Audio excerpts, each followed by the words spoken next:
Hey there, members of the Night Crew, and folks who just love horror. Welcome to the Night Crew podcast, where shadows breathe and monsters listen. This is the podcast where we get cozy with the creepy, the frightening, and the just plain undead. I'm your host, Brad Ricks. Now, before we get to today's interview, you know you want some of my updates. First, July 3rd. Mark your calendars. That's the release date for the Night Crew 3 Hunting Ground. Arcs are already out in the world and starting to come in. If you like an arc, email me, brad@bradricks.com. Oh, and if you haven't started the Night Crew series yet, jump over to Amazon or my website and get your copy of books 1 and 2 today. Also, I'm just over 40,000 words into my new project. Strong thriller vibes along with some slasher in it. Stay tuned this year for a lot of news and updates. As we get into the summer, I'll be all over the place at different events. Plus, I got 2 new releases this year. One in July, Night Crew 3, of course, and one in October, along with one already scheduled for January of 27. You don't want to miss any of the stuff coming out. Last, if you're a fan of the Night Crew podcast and would like to order a t-shirt, they are available on my website. Hop over and order one. All right, enough of my updates. On today's episode, I sat down with author S.E. Howard. She's the author of the recently released novel What Lies Unseen. We talk about a few of her works, how being a nurse brings realism to her stories, and a few funny stories about her fear of spiders. Into the virtual studio we go. All right, today I'm thrilled to have S.E. Howard joining me. And her name actually isn't S.E. She did give him permission to say. So, Sara, how are you doing this fine April evening? I'm doing fantastic. How are you doing? Better than I deserve. So earlier, I actually had to get woken up because I went on out to my deck and I had propped my feet up. It's here in Texas. It's like a 70 degrees with a breeze blowing, and I had passed out. It must be in the weather because I took a nap earlier too, and I never do that. Yeah, I was sitting there just snoring asleep, and they were like, You got a podcast later. I was like, oh crap, yes I do. So it's a nice. So for all you listening who may not be, in good parts of the country, the weather's great. So which is wonderful because we've been back and forth all season long. It seems like. Yeah, I'm in Kentucky and we've kind of gone back and forth. Today, I think it was in the 60s, but it had been like Still last beautiful. week, almost in the 80s. So it's been absolutely crazy. And it's really, really alarmingly early for it to be going back and forth like that. So while I'm happy about it, at the same time, I'm like, there's probably an tornado headed our way any minute now. Oh, Lord. All right. So enough weather talk. Turn this into a weather podcast. All right. So the question I usually like to start off with a lot of the authors that come onto my podcast is, tell me about your writing career. Like, how long have you been writing? What was your first book? What got you into it? I have actually been writing since I was a little kid. And I'm old. So that was a really long time ago. Like chisel and stone and all that, Exactly. Yep. Had the cave paintings with my hands. But I remember writing stories when I was like in kindergarten. Even before that, my mom used to say I'd carry around a little notebook and write things down in it. So I've been writing since I was very, very young. And I always wanted to be a writer. When I was a kid, I can remember I was probably 8 or 9 years old, and I told my parents I wanted a typewriter for Christmas because back then, people typed on typewriters instead of computers.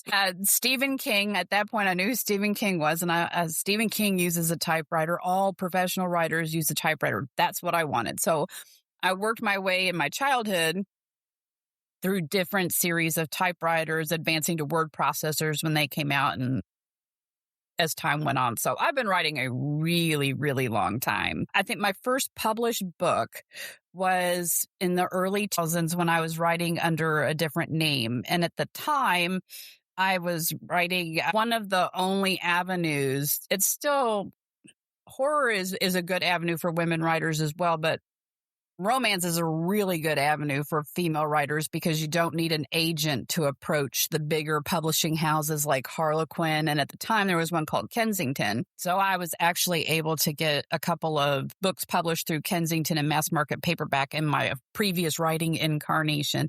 And that was my introduction to the real publishing industry and being a published author. And it just kind of festered from there.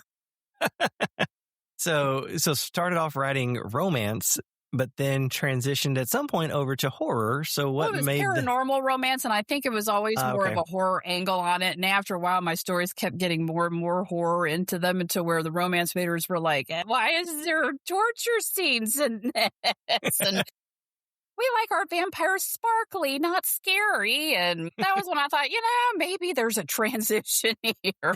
We seem to have left one aside and have moved over to the other.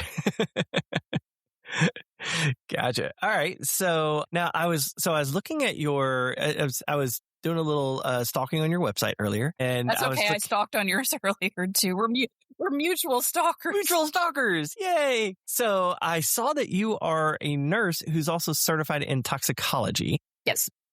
So do you find that knowledge kind of helps in your writing, kind of giving you some firsthand experience to pull from?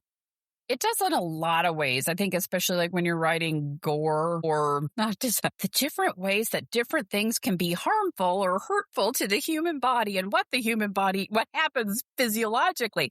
Yes, that base of knowledge can be really, really helpful. I try not to, in most of my stories, like in What Lies Unseen, the main character's mom is a nurse. So I'll usually introduce a character that has a medical background, but very rarely will that be like a central part of the story, just because that's always kind of one of those, if you flip hamburgers all day for a living, you don't want to go home and eat hamburger for dinner. So it's like, I work in the medical field. I really don't want to go home and write about it too. Writing is my escape from the medical world. I was just thinking, I was like, how many authors are the main characters in the Stephen King novels? If it was a drinking game, we'd all be shit-faced by this point. So why horror then? I think I like being scared. And I like finding new and different ways to go about it. I mean, there's always one of the things I didn't like about the romance genre. The readers were wonderful. The fellow authors were wonderful, but it's not a cut and paste, and you don't write the same story over and over again, but it follows the same formula. There's a specific formula for what works and what readers expect in a romance novel. And it's not the same isn't true. I guess the same holds true to some degree for like thrillers and mysteries too. Horror it's just wide open. You can have a happy ending. You can have a crappy ending. People can die. The main character can die. You're not constricted by so many rules and expectations among the readers. But I think at the heart of it, I just really like having the shit scared out of me. And I'm a big baby, so it doesn't take a whole lot to scare me. And I'm like, but finding new and different ways, I think I like psychological horror more, finding ways that you can build that sense of dread in your readers and culminate it into something horrific. To me, that's more scary than jump scares or a killer hiding in the closet. Those are scary too. I'm not going to say if I walked into my room and a killer came out of the closet, I'd be like, sir, you are not scary. Just going to have to build some suspense, but you know, I need you to put a clown mask on or something. I mean, that wasn't... All right, I'm going to step back out of the room. I need you to do this again. Try a little harder. You have to have some jazz hands going too. Come on. So, yeah, and I agree. I'm a huge fan of psychological horror because it's one thing to, you have the jump scares. I mean, like in my Night Crew series, for instance, it is monsters and it's monster hunting and all that. Mm-hmm. But when you start kind of dealing with people's psyche and you get where your character is kind of slipping into, are they going mad? And then you as the reader are also questioning, wait, is what they're relaying to me accurate? Is it distorted or tainted by what's happening to them? And so exactly, yes. It kind of, you kind of put your reader into the same kind of psychosis that your character is going through. Exactly. And it doesn't have to be a reliable narrator. So it can be, you build a nice rapport with the between your character and your reader, and they're riding along and they're like, yeah, this is a scary story, but I know the reader that it's, there's plot armor here and it doesn't have to be. You can twist it at the end, which is why I really liked the story I read of yours that twist at the end that just was so unexpected. That's fabulous. And I love that you can do that in the horror genre, that you can just completely flip things on its ear and leave your reader wanting more instead of going, I'm never reading this person again. And it definitely is something that I think is unique to the horror genre, in that, it's, for a lot of those who read horror, it's what happens in the middle. And it's, it's that, all the build up and stuff. And yeah, you could have your hero come out victorious. You could have your hero come out not victorious. Mm-hmm. And as a reader of horror, it's okay. Now, if it was a thriller and at the end, the serial killer is like, yep, that was fun, and just licking his knife and walking away, then as a thriller reader, you're like, well, wait, so there's a sequel, right? Where that doesn't happen. I mean, it's like you want that resolution. Yeah.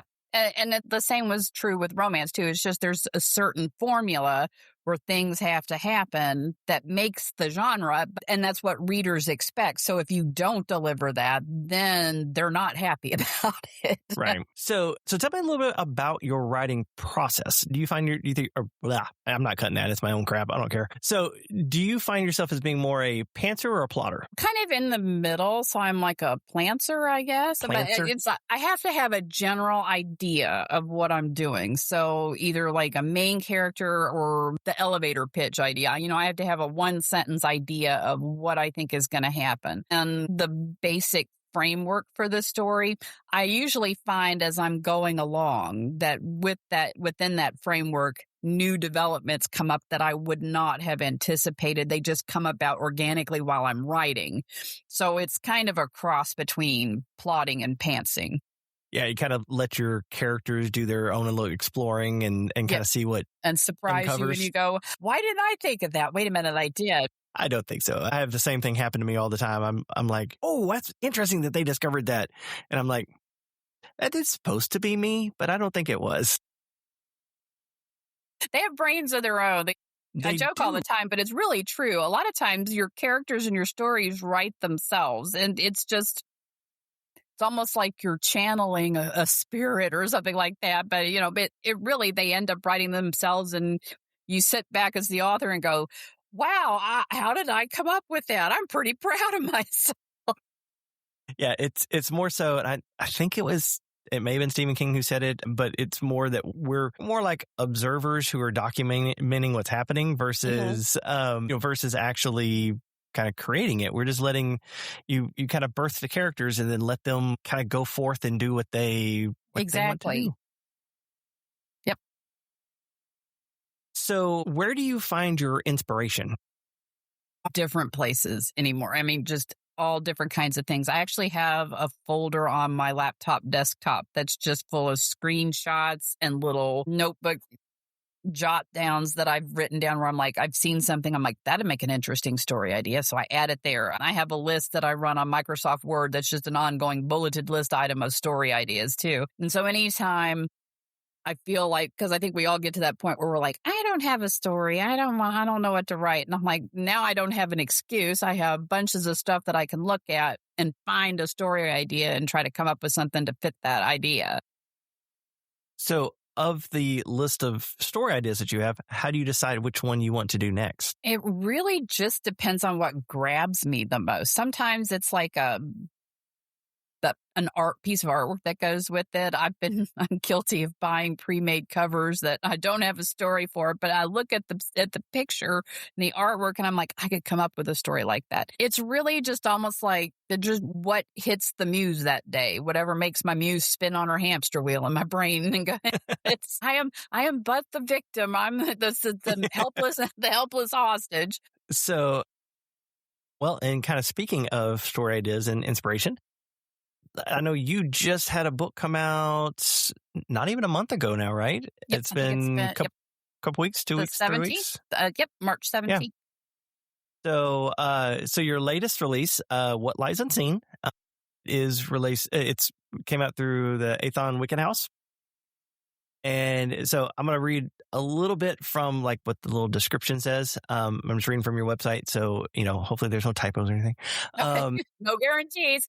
No guarantee. So the description says, Sam Avery sees things no one else can, gruesome spirits that have haunted and plagued him since childhood. He believes he is alone in this terrifying ability until he meets Amanda Foster, who can hear the voices of the dead. Amanda tells Sam there are even more like them, a group she calls her spirit circle, comprised of powerful individuals endowed with the abilities to seek out and commune with the dead. At first, Sam eagerly accepts the invitation to join the circle, but slowly begins to grow suspicious about it and Amanda's true purpose.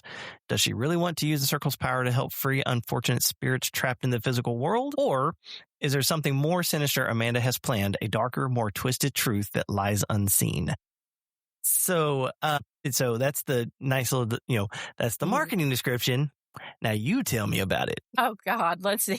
Well, I should preface this by saying we talked about it earlier. I'm going to be like that meme with the conspiracy theory guy with strings going in 9 different directions, but we'll try to make it short and sweet. So, and actually, I wrote that marketing blurb, so Good job. There you go. will probably just repeat that, but no. I hate writing mine, by the way, so...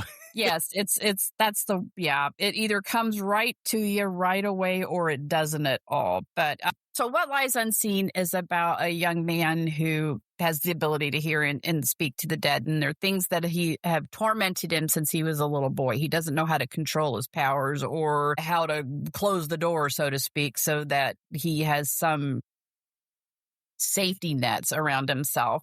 Then he has an experience as a child at a historic mansion where he sees the ghost of a woman who's been burned alive, and it terrorizes him as a child. As a young adult, he returns to that same facility and starts working there. And through his work there, he meets a young woman named Amanda, who he later learns has the ability to communicate with the dead too.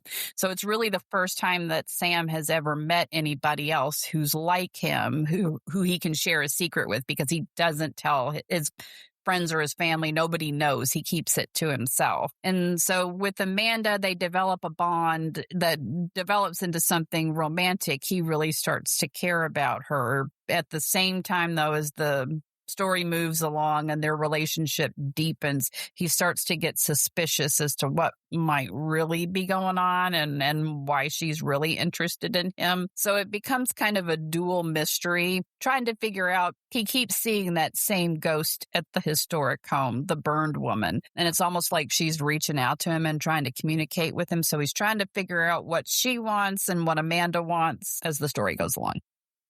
Interesting.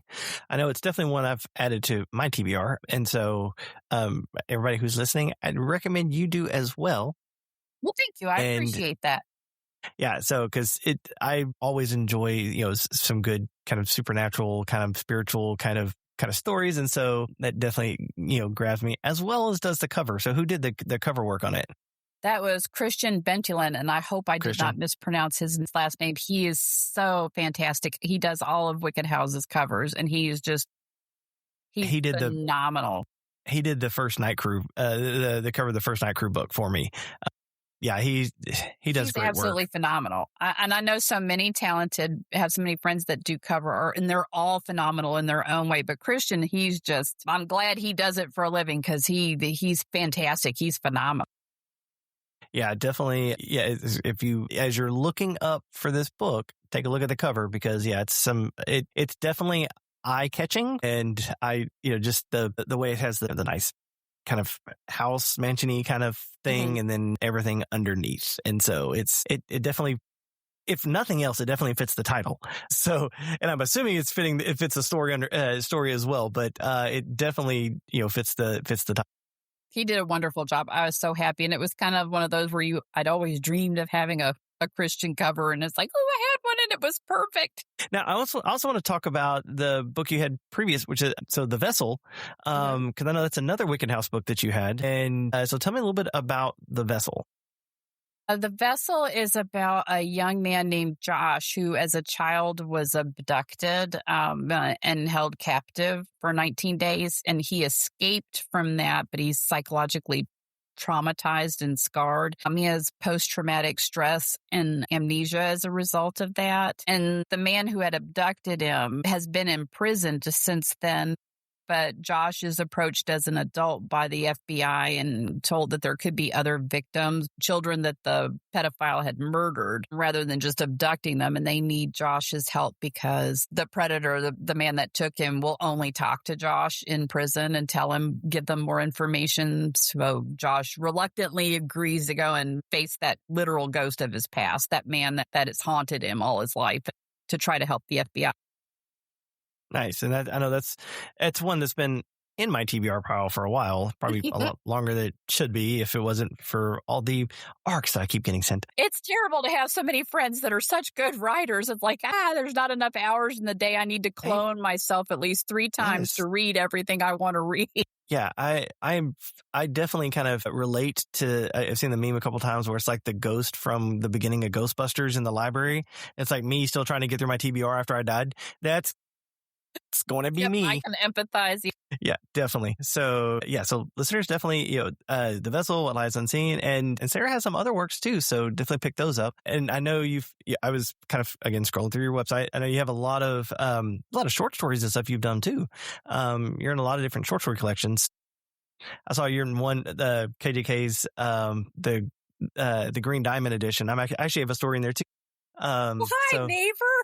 I know. As I scrolled through, I was like, hey, I'm in that one too. Anytime I get the chance to submit to Kevin, I love doing it because there's just so many writers I admire and idolize that I get to knock elbows with. So it's but nothing sucks more than getting that, sorry, this one doesn't work for me, from Kevin. It's like, no. So funny story. So that story you read of mine, Her Class Now, was one that I had sent to him, and he goes, okay, but I'm not really liking it. I'm like, well, I like it, so I'm gonna do it on my own. And so that's why I made a little chapbook. I really liked it. I've had the same experience though. I'm trying to remember which one. Something similar to that happened to me, but it's still that at the time, because you just love being parts of his anthology. So it's like, this story sucks, I'm gonna stick it over here. So Kevin didn't like it. Well, I'd sent that one actually for the Green Diamond edition. And he was like, yeah, he goes, it kind of reads a little YA, and I was reading back through it. I was like, yeah, it kind of does. And so I end up writing something, that has a lot more blood and has a lot more, it's a lot more kind of hardcore extreme kind of, and that one he took. So. But that's the fun of writing horror. You can jump from one to the other and not be pigeonholed into just one type of genre. I really liked Her Class Now because it didn't go the direction I thought it was going to go at the end. But also, I love that it had that weapons feel to it. But I liked that it was more from the viewpoint of the child. So I liked that YA angle of it, because I think if you tried to approach it from an adult angle, it would have lost something. So I think you did a great job on it. Well, thank you very much. Whenever I have people come to the table and they ask if I have anything that's kind of for more younger, I'm like, this one right here. It's like, I was like, that's pretty much it. After that, you got to be kind of more on the high school adult side. Yeah, I think I'd be in trouble if somebody said, my child would like to read one of your stories. I'd be like, probably not. Well, so talking about all of your stories, I always love asking this question because it's like your favorite kid question. If you had to pick which one of the books or stories that you've written is your favorite, which one would that be? Boy, it is like trying to pick a favorite kid. I mean, I like them all for different reasons. And the bad thing is, though, I don't know if I'm the only one that goes through this, but to a point, at least with longer stories, not as much with the short stories, with longer stories, don't you get to the point where you hate it? You're just sick of looking at it. You've edited it so many times. You're like, I hate these characters. I hope I never see them again.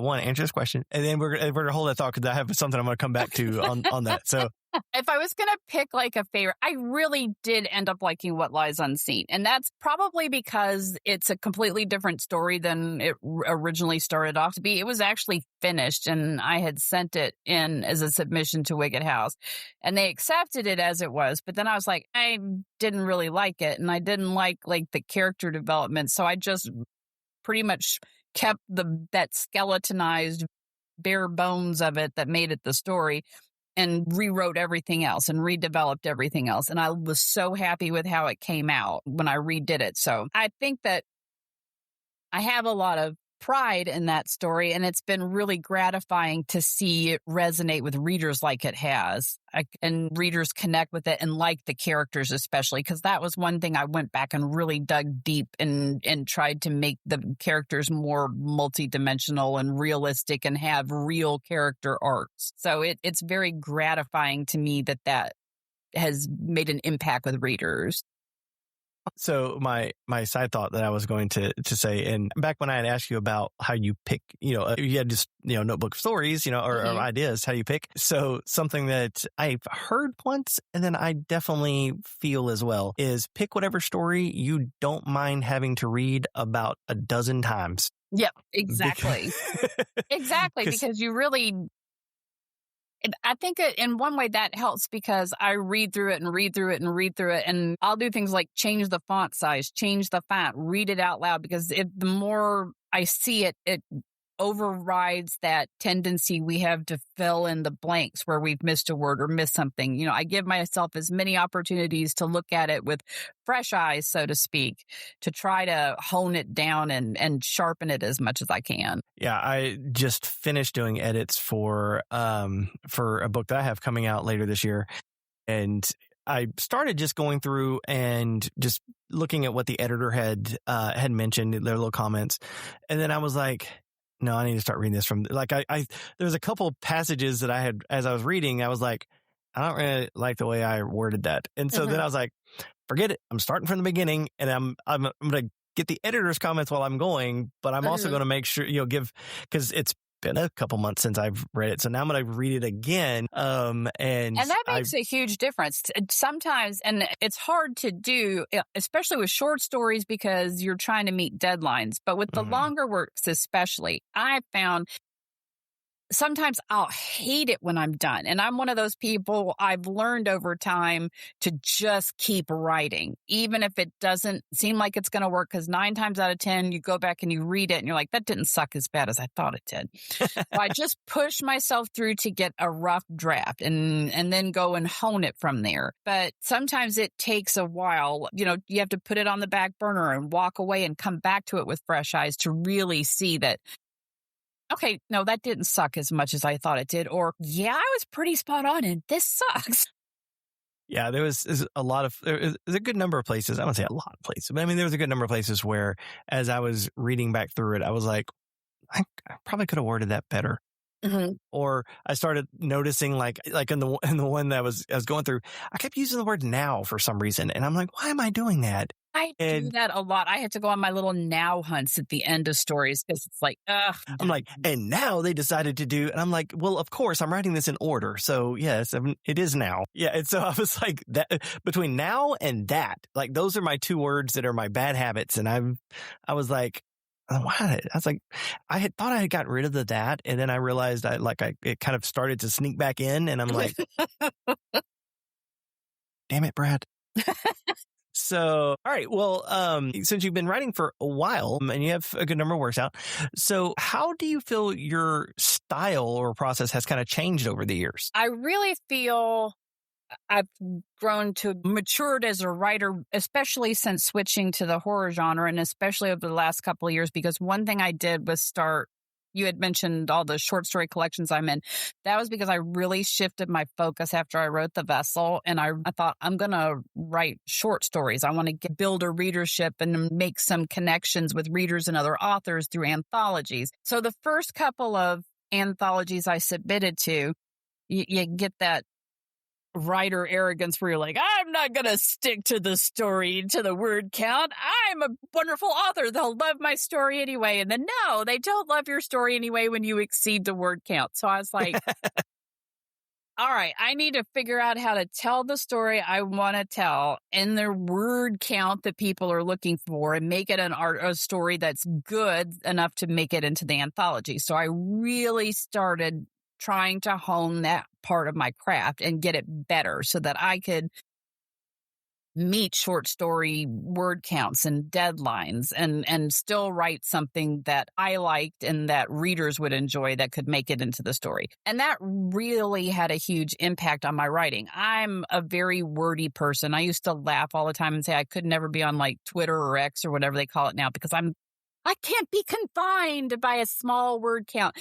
And I used to be one of those writers where I'm like, oh, you can have my adverbs when you take them from my coldly, deadly hands. But now I'm like, when you're sticking to a word count that's strict and you're tightening up your story and you don't want to lose things that make it work, then things like now or adverbs and things like that, they do get thrown by the wayside. And eventually I started learning to think. When I'm writing, I don't put adverbs in as much now as I used to. The other thing I really have toned back on, I cuss a lot as a person. A lot of times my writing the hell you say mouth. Yes. And when I put together my short story collection that I put out last year, it was short stories that I'd been written and had been published over the last probably 10 years or so. And looking at some of my earlier ones, there's one in there that I had written to be part of a project with Kisto Healy, and it didn't come to fruition, but the story was still good. But I look at those older works and they're chock full of cuss words. I mean, just every other word out of my mouth, or my characters' mouths are F and this and GD that.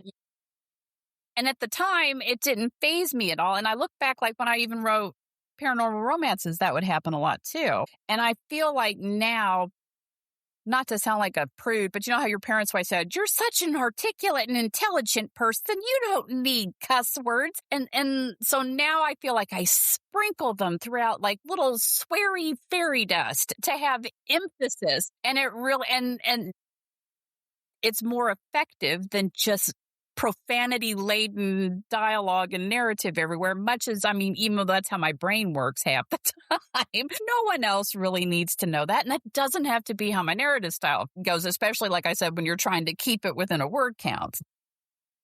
So I'm just going to make a little editing note here, and I'm going to say, for all the listeners, when you see the little social post, and I don't care what Riverside tells me needs to be a good clip, I'm using the clip of sweary fairy dust. Didn't Heather Doherty just have the editor? She had a post today where she'd made a little piece of clip art that was like, something about the profanity fairy. It was cracked me up. I'm like, I need that in my life. That's so funny.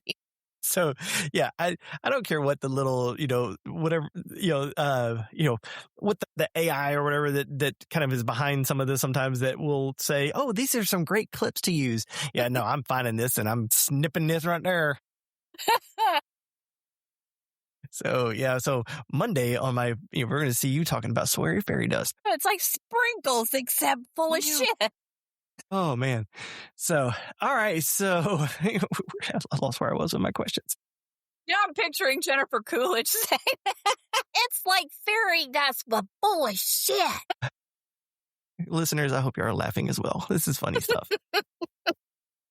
All right. Well, I'll try to get us back on track. All right. Okay. So serious face now. Serious face. All right. So what do you find is the most difficult part of writing a book? Sometimes just getting through that kind of forcing your way through that rough draft. I think that really can be the most difficult part, especially when you get past the beginning, which I think most writers, we love that part of it. Everything's starting to come together and we're having fun. And then you get to the middle and you're like, the messy middle. Yeah. It's like, oh God, what happens now? And then you keep plugging away till you get to the end. So sometimes just I'm reminding myself that, to me, getting through that rough draft and having a rough draft is just the first step in coming up with something that's worth sharing with readers. I can tighten it and sharpen it from there. I just got to get the damn thing out in the meantime. And reminding myself of that, because I'm a perfectionist. So you want to 30 pages and you're like, I'm just going to go back through those 30 pages and see what I can do. And I think I should change this. And I think I should change that. And maybe I should add this here. And you can get so caught up in that it's you're spinning your wheels, so to speak, as a storyteller, and you're not moving forward. And sometimes you just need to kind of get out there and kick yourself in the ass and move yourself forward so that you can get to the end and then go back and do all the little tweaks and changes and polishing and spit shining. Yeah, and I've heard probably a dozen different things in regards to how to kind of get through that first, and like one person, kind of changing your mindset. It's not your first draft; that's draft 0. And that's a good way to look at it. I like that. Yeah, it's like all that's just it's not even the first. It's before that even. It's draft 0, and then the next thing you do that's actually the first draft. And then you start. And I think it was Neil Gaiman said that you write the first draft, kind of figuring out where the story's going, and then you do the second draft acting like you knew it all along. Exactly. And then by the final draft, you really sound like you know what you're talking about, and you think, I'm pretty clever. This is everything I intended. Yeah, why I knew where that was going all along. These characters did exactly what I told them to. No. Yes, none of them ever just ran wild and woolly and did their own completely unexpected thing. No. That's why I have a series, because I was writing one nice, fun little vampire novel, and I let my antagonist have a motivation, and suddenly I opened up a world and made a series. But that's the fun part. I think that is one thing I did like. I write my stories. I feel like at least with The Vessel and What Lies Unseen, it is a universe. They're all connected. There's other story. I write each one with the intention of bridging them together. Whether that happens or not, I can't say for sure. I would like to continue writing in that universe and bringing that or sharing that with readers. But I do the same thing. You start a story and then you build a series in your head. I think it's because when I was a teenager, I wanted to write for Marvel Comics. I wanted to write and draw comic books. So I think my brain thinks in terms of comic book storylines, which go on and on and on. And, they have endings throughout them. But, there's still, you think long term with your stories, and I, or at least I do, and it sounds like that's what you do too. Yeah. Well, and like I said, whenever I started the Night Crew, it was just going to be a fun little vampire novel. And then I let the main character, or I let the main antagonist, he started going on to a rant. And as he was ranting, I was like, oh, this just became a series. I was like, I just created a world on accident. So speaking of, I started this podcast as a spinoff to the series, The Night Crew, which is of course all about monster hunting. And so one of the things I like to ask all of my authors is, what is your favorite monster? So, Sara, spill it. What's your favorite? Well, I've been researching monsters because I've written a couple stories about cryptids. So I've been trying to find cryptids that aren't as well known or as popular as like Bigfoot and things like that. So one of the ones I found, I actually wrote a story about it. It's a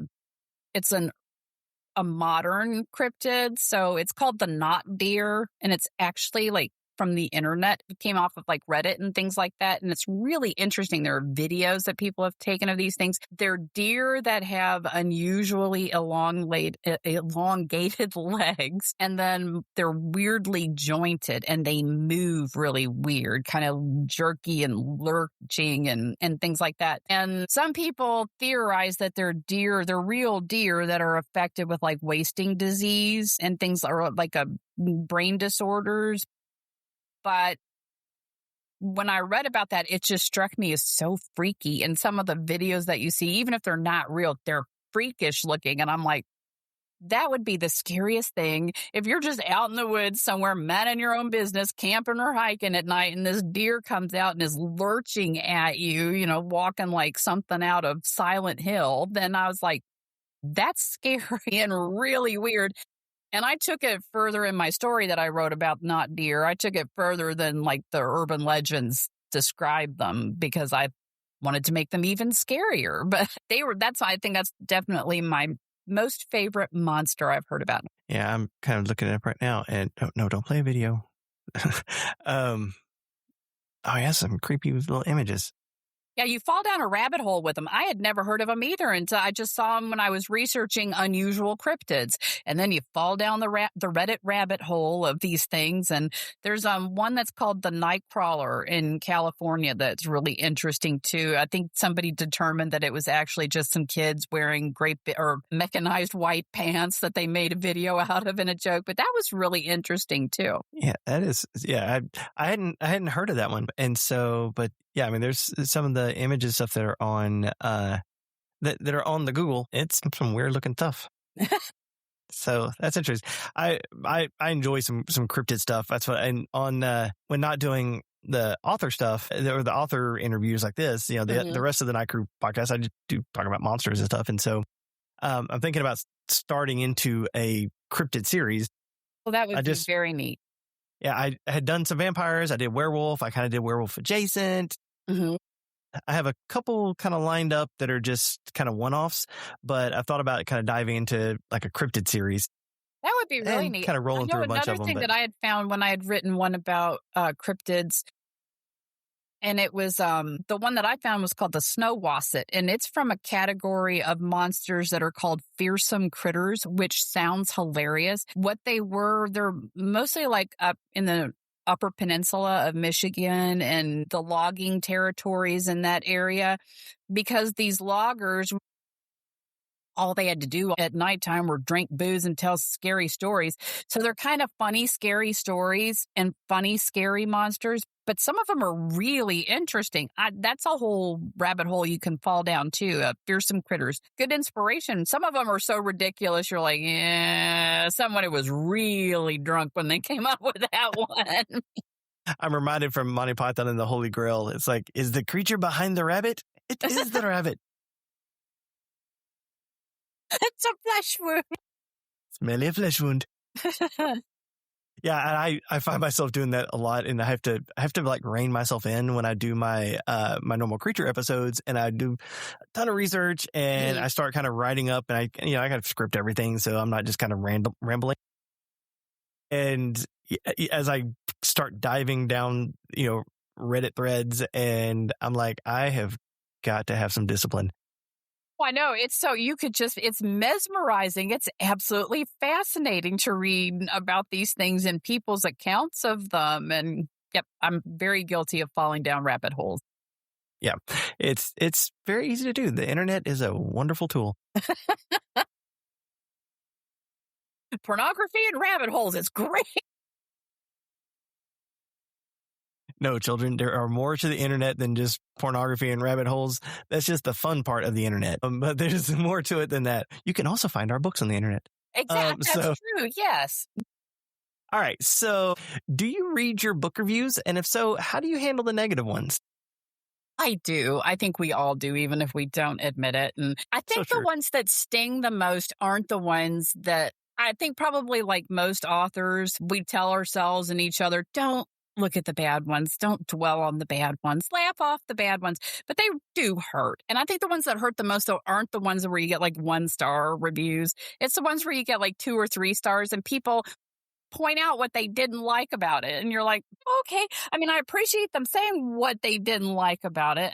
But it's still, it does hurt. And then I try to laugh about them. I have to tell you,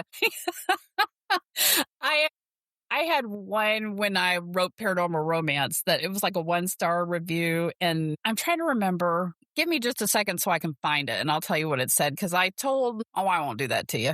Hang on. It was like the heading on it was worst book ever or this book sucks. And what is it? Go away. I had a little error message. It's like the heading of it was this book sucks or worst book ever. And I'm like, ow, but at the same time, it was really funny. So I keep it and I look at it because I'm like, it reminds me of when you get something that bad and that funny, it reminds me of once upon a time back in my early writing days, back once upon a time, children, before there was email, you used to have to actually send snail mail when you wanted to query a literary agent or a publisher. And you had to include what was called a self-addressed stamped envelope so they could send a reply back to you. And the funniest one I ever got, you would send these things out in batches of, a dozen at a time to different prospective agencies. I got one back once. Usually they'll send you a form letter that's just cheap photocopy. No thanks, blah, blah, blah. I got one back. It was my letter that I had sent to them and with a rubber stamp no on it. And it was so funny. I had to keep it. So that's how I handle really bad reviews, or I try to, if they're real. And like I said, the ones that are just middle of the road, kind of 2s and 3s, and they point out things they didn't like, those sting more than the ones where they're just like, this really sucks. Because those are kind of funny. So those who've listened to this podcast for, and all the different author interviews I do, they've probably heard this story, but I had one that was like, the person gave a glowing review of, I don't remember which book it was, Night Crew, Fear Not the Dead, whatever.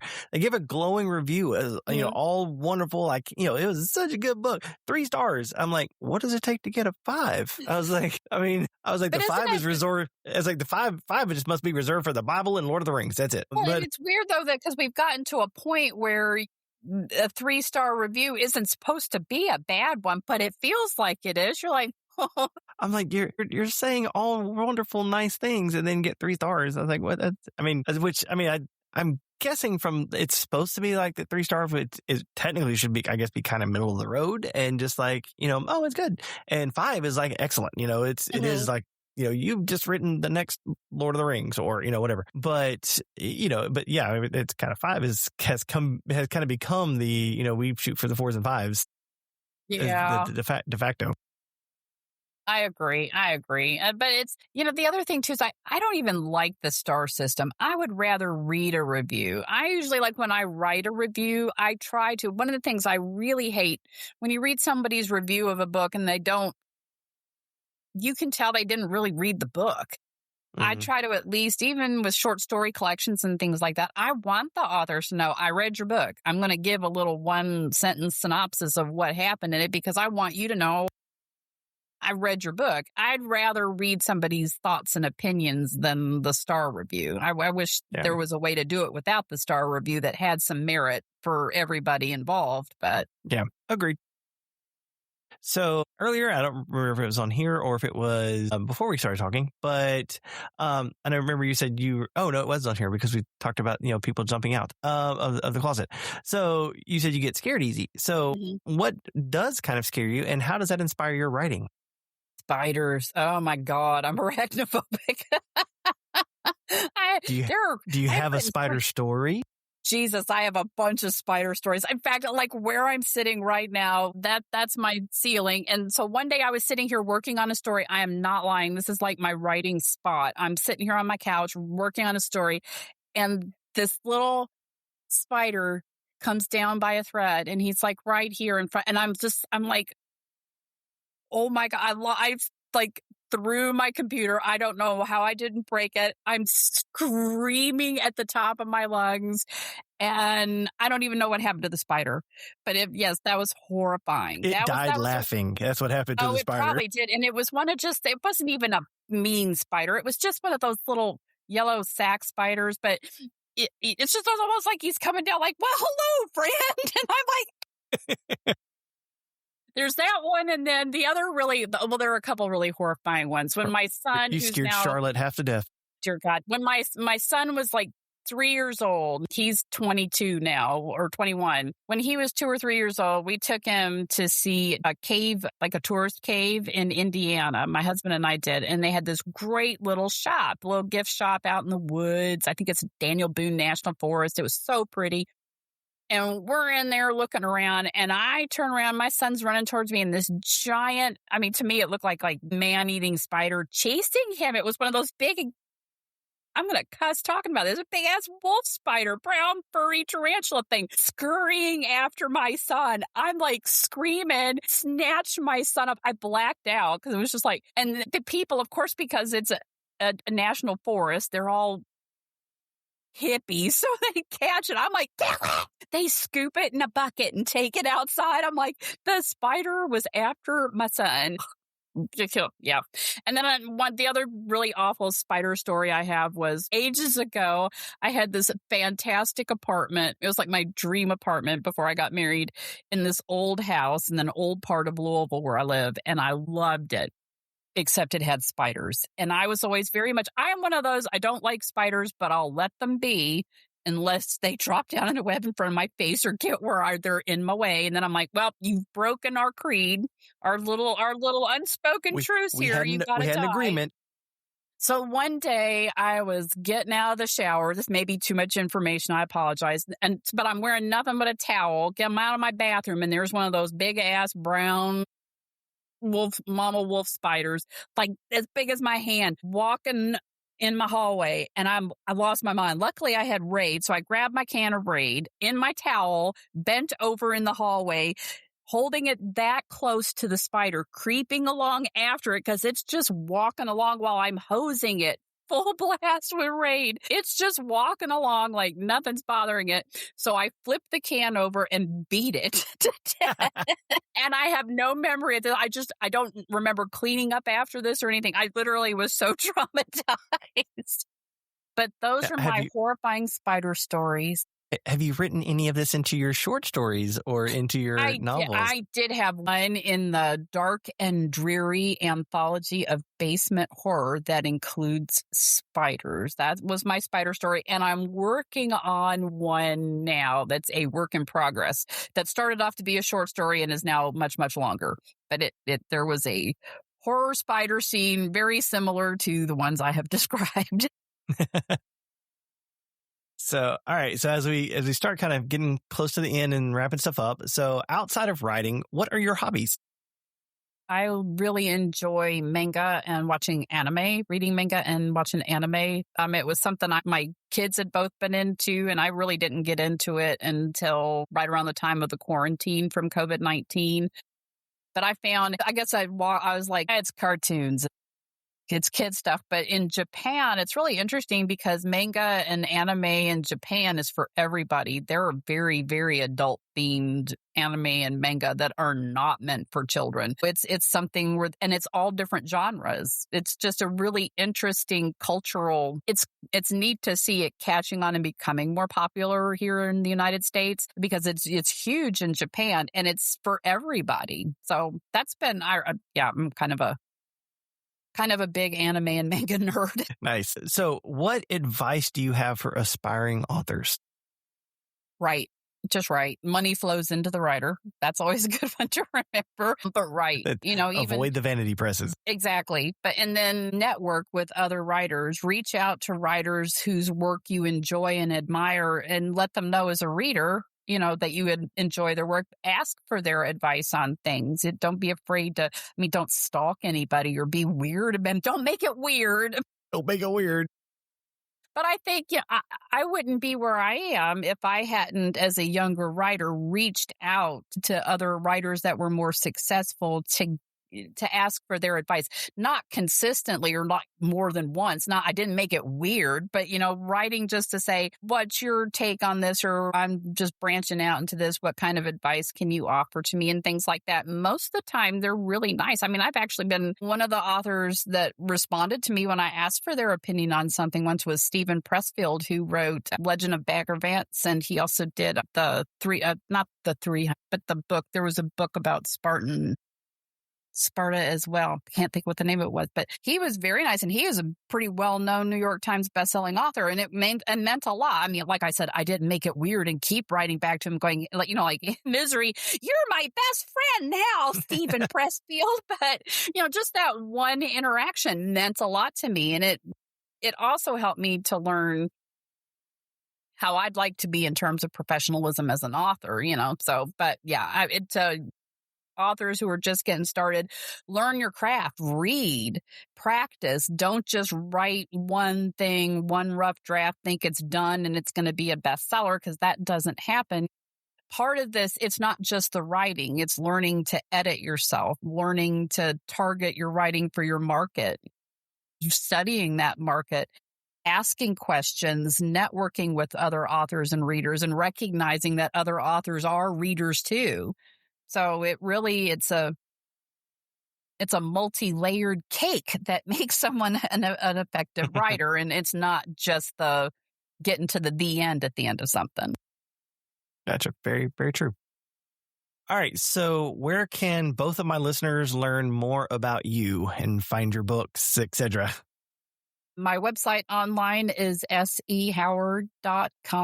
And then there are links to books you can buy directly from me, signed copies. All my social media links are there too, all 2 of them. I'm pretty active on Facebook, and that's really about it because I am not young and hip enough to do anything complicated like TikTok, or I tried Instagram. I'm a curmudgeon. I'm like, get off my lawn, So I'd still be on MySpace if it was still, viable. MySpace. Yeah. I'm kind of the same way. Like I keep telling myself I'm going to do more on TikTok. And then I post one of these videos on TikTok and that's about it.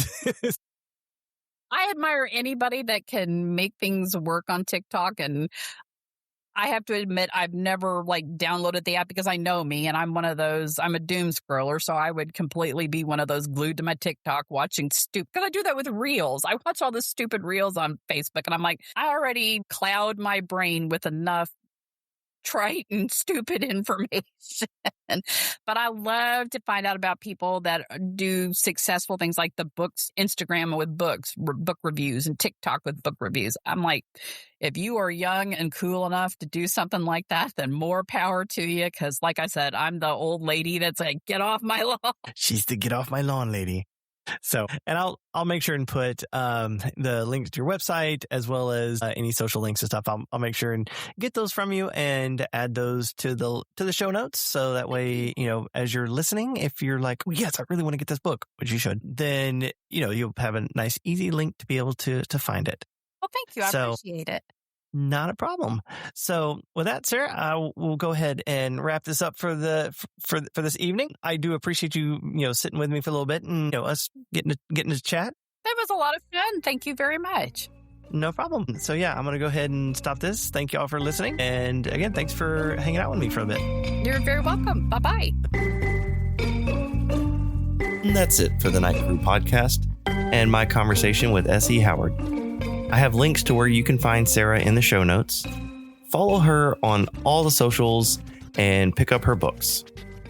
So if you had a good time, make sure to follow the show, share it with a friend, and leave a rating. Hopefully 5 stars.